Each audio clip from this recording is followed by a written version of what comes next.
Bonjour à toutes et à tous. Nous sommes présentement à Colomba dans un champ de 5 hectares qui appartient à Mohamed Manga. Mohamed Manga, bonjour. Bonjour madame. Voilà, C'est un j'espère que vous plaisir de allez vous bien. accueillir. Alors, vous allez nous parler un peu de ce vaste champ que vous avez, mais également nous avons vu de gros ananas. Pouvez-vous nous parler un peu de cette production? Merci madame, c'est un plaisir donc de vous accueillir dans ce domaine. Et ce verger est en réalité la suite d'un rêve d'enfance, parce que dès le bas âge, puisque je suis né dans une famille d'horticulteurs, je le rappelle qu'en fait mes parents, mes grands-parents ont été des planteurs, mais aussi des fondateurs de village. Et puis dès le bas âge, ce rêve m'est venu de créer des vergers, de développer de l'horticulture pour créer une plus-value et montrer la voie aux populations de la Casamance par rapport à ce qui pourrait vraiment les aider vraiment à lever le standard de vie. D'accord. Sur ce, depuis combien d'années vous avez commencé à cultiver? Ce projet, en réalité, ça c'est le troisième verger que j'ai acquis. Le premier, je l'ai acquis en 2013 et j'ai commencé à y planter des arbres à partir de 2015. Et il y a eu un second qui est de l'autre côté de la vallée risicole qui borde ce verger-là. Celui-là, je l'ai acquis 2 années plus tard, mais celui-là, je l'ai acquis en 2019 et j'ai commencé à y développer l'horticulture à partir de 2020. Alors, je vais me pencher un peu pour prendre voilà, cet ananas. D'où est-ce qu'il provient ces produits-là? Bon, en fait, il faut dire que ça, c'est un fruit que j'ai développé ici. Il vient de ce champ. Mais on l'a en réalité, c'est une culture qu'on a développée depuis maintenant une dizaine d'années. Parce qu'au départ, j'ai commencé à en planter au niveau de la maison à Ziguinchor. J'achetais les rejets chez un Français du nom de Gérard Valtro. Mais il faut dire que les rejets étaient très chers. Donc du coup, je suis sorti du Sénégal pour importer des rejets. Et ça, je rappelle que c'est la variété dénommée la Cayenne lisse. Parce que l'ananas, il y a plusieurs variétés. Mais moi, je préfère développer celle-là parce que c'est la variété la plus exportée. Et elle est très délicieuse. Et puis, en fait, elle n'est pas difficile à entretenir. Donc c'est la Cayenne lisse qu'on développe et qui peut facilement se multiplier aussi. D'accord. Vous l'avez pris dans quel pays? Moi, je l'ai amené du Bénin. D'accord. Sur ce, vous avez un vaste hectare. Il y a combien d'employés dans ce champ-là? Bon, ça varie. Les employés permanents, ils sont au nombre de 5. Mais il y a des temporaires qui viennent, comme vous l'avez vu, on est en train de défricher. Donc je fais venir également 5 et des fois ça peut aller jusqu'à 20 employés temporaires, plus les permanents qui sont les 5 permanents qui sont ici. D'accord, mais ça, voilà, ça demande de l'argent. Voilà. Pouvez-vous revenir sur les dépenses que vous avez faites? Bon, les dépenses, est-ce qu'on peut les quantifier? C'est beaucoup d'argent, mais c'est sur fonds propres, parce que jusqu'ici, il faut le dire, nous n'avons jamais eu d'accompagnement des pouvoirs publics. Donc tout ce que l'on a fait, c'est avec nos propres ressources. D'abord, ce que nous avions gagné en tant qu'expatriés, parce qu'il faut le dire aussi, j'ai vécu une dizaine d'années en Scandinavie. Donc l'argent, les ressources qu'on a gagnées, on investissait tout dans l'horticulture, dans ce verger et dans le premier qu'on vient de dépasser. Voilà, donc en Afrique, on ne quantifie pas ce qu'on dépense, mais on rend grâce à Dieu parce que ça nous a permis vraiment de développer ce que vous voyez là.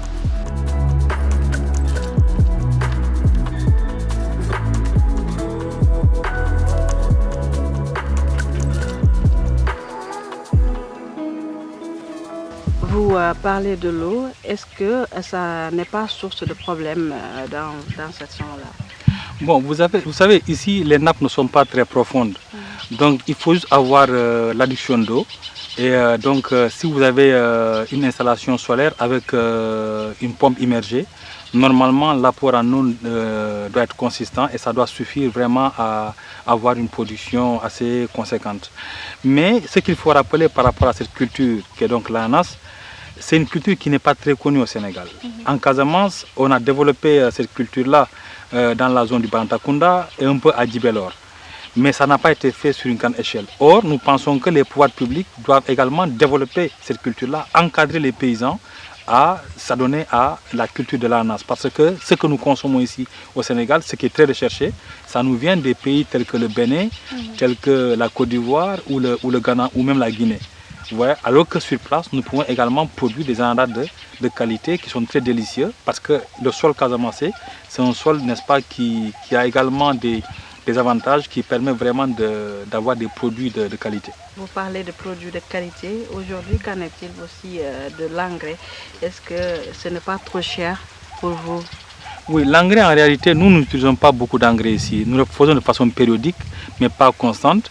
Et il faut dire aussi que l'engrais est très cher parce qu'aujourd'hui, quand on parle d'engrais subventionnés par l'État, ben, ça tourne autour de quoi 9 000 francs le sac de 50 kg. Mais en dehors de cette période de subvention, le sac coûte jusqu'à 35 000, donc c'est trop cher. Voilà, donc là également, les pouvoirs publics devraient vraiment aider les paysans à pouvoir acquérir donc ces intrants-là sans trop débourser.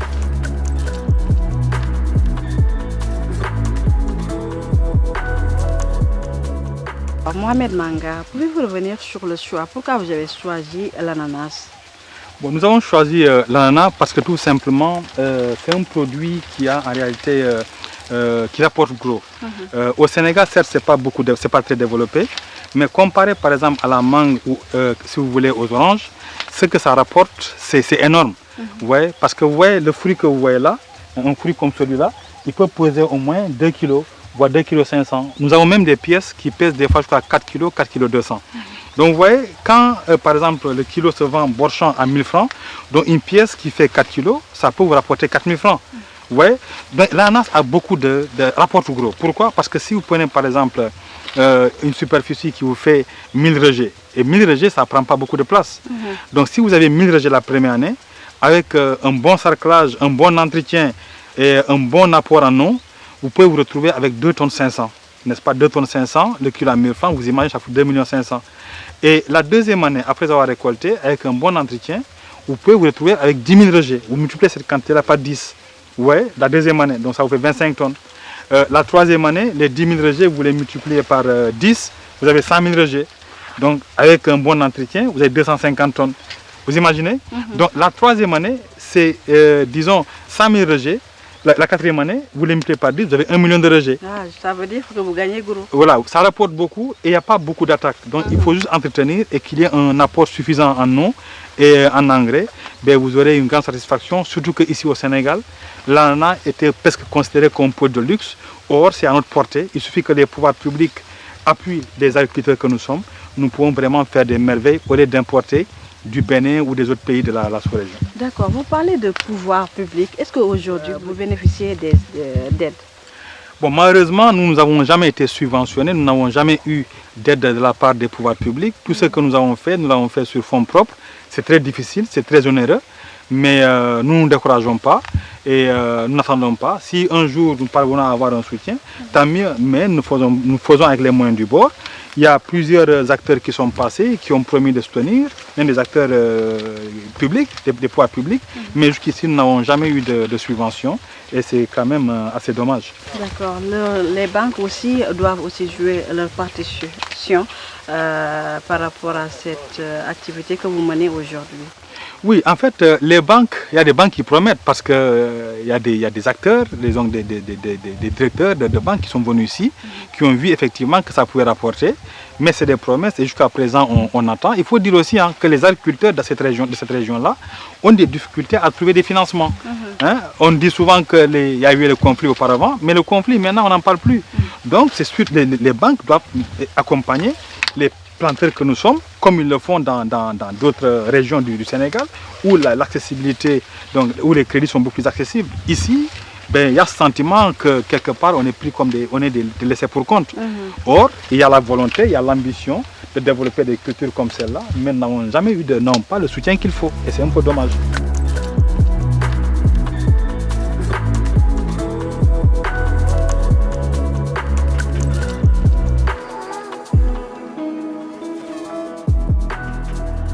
Voilà, Mohamed Manga, on a vu que vous avez produit de l'ananas. Pouvez-vous nous parler des autres spéculations qu'on a vues dans ce vaste hectare? En fait, dans ce domaine, à part l'ananas, nous avons développé plusieurs spéculations, dont la mangue Kent, qui est très aussi prisée, qui est très recherchée sur le marché mondial. Et la mangue de la Casamance, elle est des meilleures, on le sait.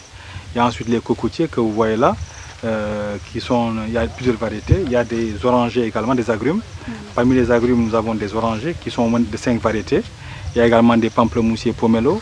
il y a des papayers, il y a également des bananiers que vous voyez là. Là également, il y a plusieurs variétés. Il y a la grande naine, il y a la petite naine, il y a la variété Asdia. Il y a d'autres variétés que nous avons. Nous avons également le citron.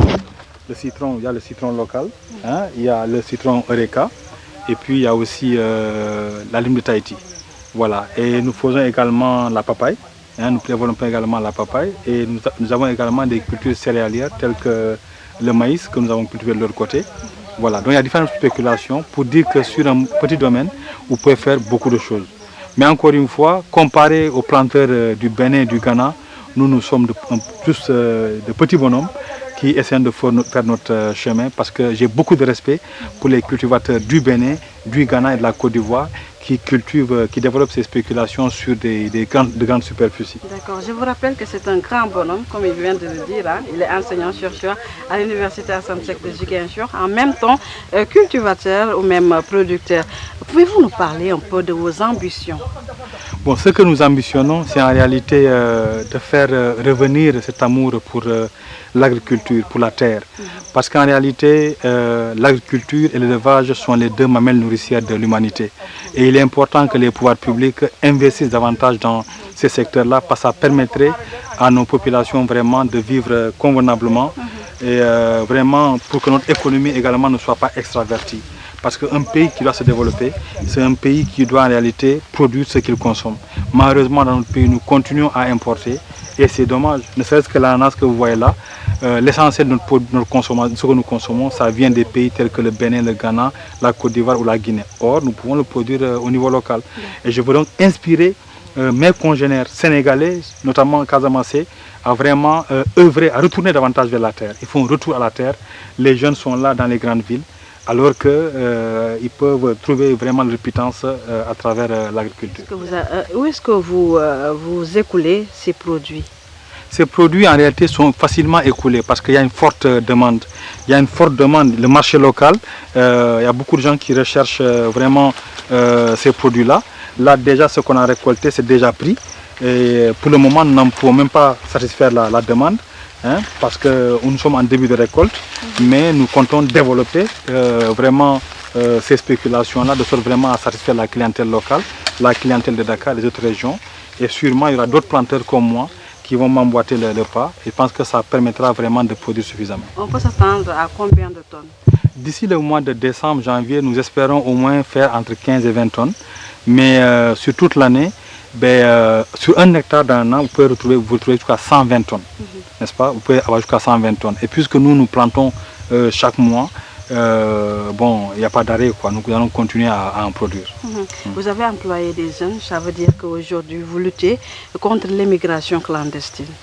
En effet, j'ai pris conscience du fait que la jeunesse sénégalaise n'a pas besoin de sortir de ce pays-là. Nous avons tout ce dont on a besoin pour vivre heureux, pour s'épanouir. Vous voyez, parce que le travail qu'ils font en Europe, ou dans les plantations, ou dans d'autres secteurs en Europe, mais c'est plus difficile que ce qui se fait ici. Vous voyez? Et également, ils seront chez eux, ils peuvent vivre aisément, ils peuvent développer.